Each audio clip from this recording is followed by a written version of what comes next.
ऐसे ही रखी थी अपनी सेफ्टी के लिए, और रवि को तो पता भी नहीं था कि मेरे पर्स में गन है। मोंटी को वो अपने सगे भाई की तरह प्यार करता था, मोंटी के लिए अपनी जान भी दे सकता था। इनफैक्ट उसने कितनी बार मोंटी को समझाने की कोशिश की है, कितनी बार उसे समझाया कि वो जो सोचता है, जो करता है, वो गलत है।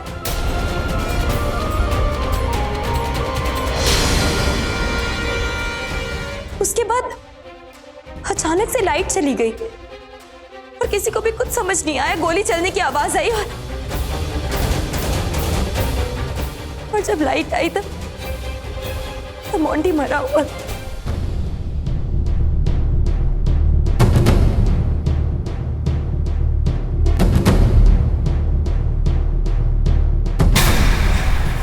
उसको तब तक गोली लग चुकी थी। ये बात कोई नहीं जानता कि उसको किसने मारा, लेकिन क्योंकि रवि के हाथ में गन थी तो सबको लगा कि शायद रवि के हाथ से वो गोली चली है, लेकिन ऐसा नहीं है। आज तक रवि ने कभी गन यूज नहीं किया। आप खुद बताइए ऐसा कैसे हो गया कि अंधेरे में रवि का निशाना एकदम ठीक जगह लगा? ऐसा तो नहीं हो सकता है ना। इनफैक्ट मोंटी को इस हालत में देखकर रवि भी उतना ही शौक था जितना कि हम सब लोग। और वहां मौजूद हर इंसान को लगा कि शायद गुस्से में रवि के हाथ से वो गोली चल गई, लेकिन मैं आपसे कह रही हूँ ऐसा नहीं हुआ है। इसीलिए मुझे लगता है कि हमें इस केस की प्रॉपर इन्वेस्टिगेशन करनी चाहिए। मेरा देवर जैसा भी था, लेकिन मेरे भी दिल के करीब था, और रवि का भाई था वो। रवि बहुत प्यार करता था उससे। हम सबको बहुत दुख है कि उसकी जान ऐसे चली गई, और हम सब चाहते हैं कि उसके साथ न्याय हो। ये सब एक सोची समझी साजिश है, और मैं चाहती हूँ कि हाँ, हम पता लगाए, कानून इस बात का पता लगाए कि ये सब किसने किया है, कौन है इस सब के पीछे। जिस इंसान ने भी ये किया है ना, उसे कड़ी से कड़ी सजा होनी चाहिए।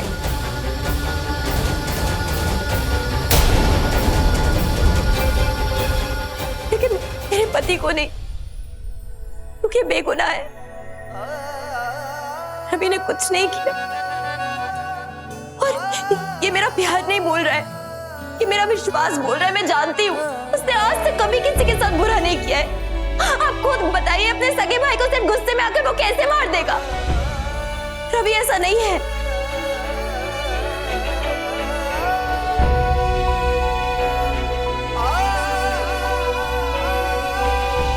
माय लॉर्ड, मैं इस विटनेस से कुछ सवाल पूछना चाहूंगा।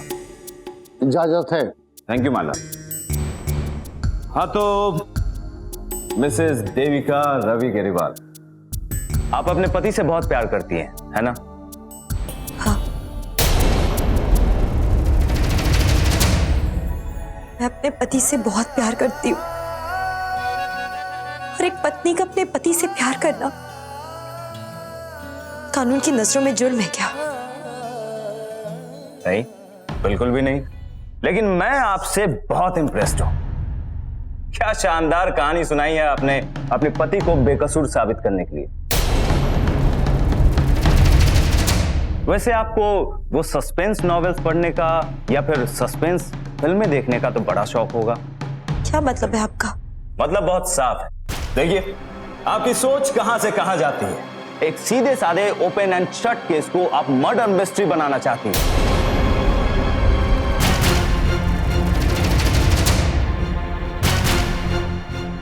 अगर आपको ऐसा लगता है तो बहुत गलत लगता है, क्योंकि इस बात को बोलने के लिए मुझे कोई सस्पेंस नॉवेल्स या मूवीज की जरूरत नहीं है। कॉमन सेंस ही काफी है। मतलब आपका कॉमन सेंस ये कहता है कि रवि ने मोंटी को शूट नहीं किया, जबकि गन रवि के हाथ में थी, मोंटी निशाने पे था, और आप ये दावा कर रही हैं कि रवि ने मोंटी को गोली नहीं मारी। तो क्या रात के अंधेरे में कोई काला चोर आया, मोंटी की हत्या की और हवा में गायब हो गया? आई एम सॉरी टू से, आपका कॉमन सेंस थोड़ा अजीब, अनकॉमन नहीं लगता क्या? ये नजरिया सिर्फ उन लोगों को गलत लग सकता है जो कानून के हर पहलू पर ध्यान ही नहीं देना चाहते, सिर्फ एक तरफा सोचना चाहते हैं।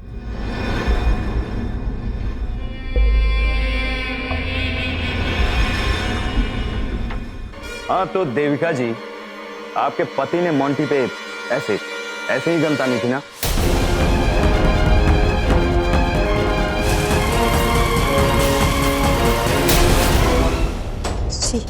तो आप कैसे कह सकती हैं कि उनका कत्ल करने का कोई इरादा नहीं था? क्या इस वक्त आपका इरादा मेरा कत्ल करने का है? देखा जाए तो आपने भी तो मेरे सामने ऐसी ही गन तानी हुई है जैसे रवि ने मोंटी पर तानी थी। तो इसका मतलब आप पर भी अटेम्प्ट टू मर्डर का केस करके आपको गिरफ्तार कर लेना चाहिए।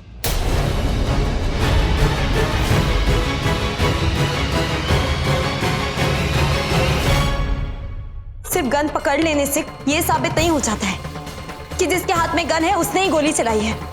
मुझे तो लगता है कि आप भी इस मर्डर में शामिल हैं, इसीलिए सब बातें कर रहे हैं। ये क्या बातें कर रही हैं आप? मेरा इस मर्डर से क्या लेना देना? जब किसी निर्दोष को दोषी साबित किया जाता है तो बुरा लगता है ना। तो फिर मेरे पति पर ऐसे आरोप क्यों लगाए जा रहे हैं जब उसने कुछ किया ही नहीं है? ये मेरा दावा है कि रवि बेकसूर है। मैं आपसे कहती हूँ कि हाँ, उसने गन अपने हाथ में ली थी, मोंटी के सामने उसने गन तानी थी, लेकिन इसका ये मतलब नहीं है कि मर्डर उसने किया है।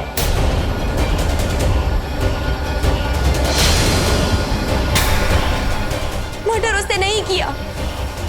जब मोंटी का मर्डर हुआ तब उस कमरे की लाइट चली गई थी और गोली किसने चलाई है ये बात कोई नहीं जानता।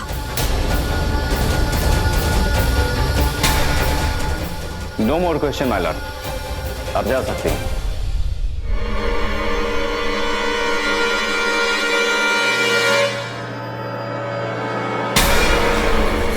ये कौन था? मुझे देखना होगा। मेरी बात सुनो, मुझे तुमसे बात करनी है।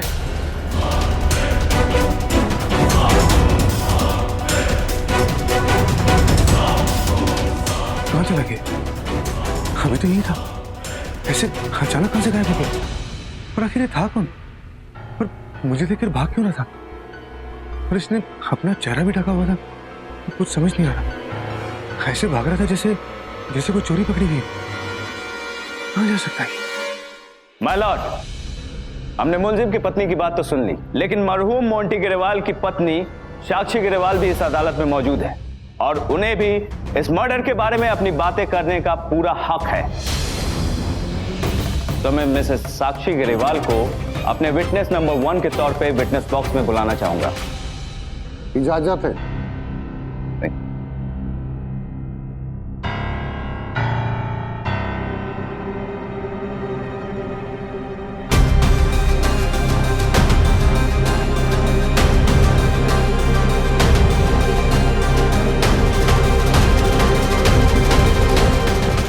हाँ तो साक्षी, जिस रात को मोंटी जी का मर्डर हुआ उस समय आप वहां पे मौजूद थे। आप अदालत को बताइए कि आपने क्या देखा। मैं सिर्फ इतना कहना चाहती हूँ कि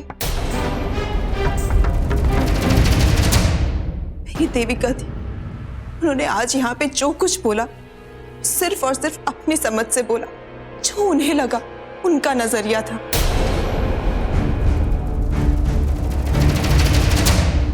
लेकिन उन्होंने मेरी नजरिए से नहीं देखा। उन्होंने ये नहीं देखा कि मुझ पे क्या बीती होगी। लेकिन शायद हर एक औरत वो अपने पति को जरूर बचाती, और इनके जगह शायद कोई और होती तो वो भी यही करती, और शायद मैं होती तो भी मैं यही करती। लेकिन इस वक्त हालात वो नहीं थे, हालात कुछ और थे। मैंने अपने पति को अपनी आंखों के सामने मरते हुए देखा।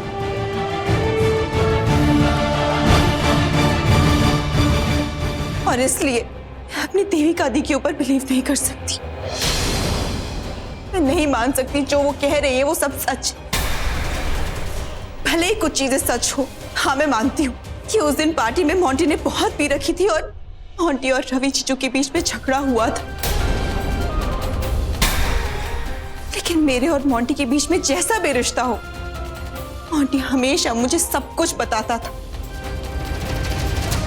मोंटी जीजू को बहुत प्यार करता था, अपना आदर्श मानता था, बहुत इज्जत करता था उनकी। लेकिन पता नहीं धीरे धीरे कैसे इन दोनों के बीच में कड़वाहट आ गई। लेकिन जज साहब, ताली एक हाथ से तो नहीं बजती ना, दोनों हाथों से बजती। अगर मोंटी ने कुछ गलत किया तो रवि जीजू ने भी तो कुछ गलत किया ही होगा ना।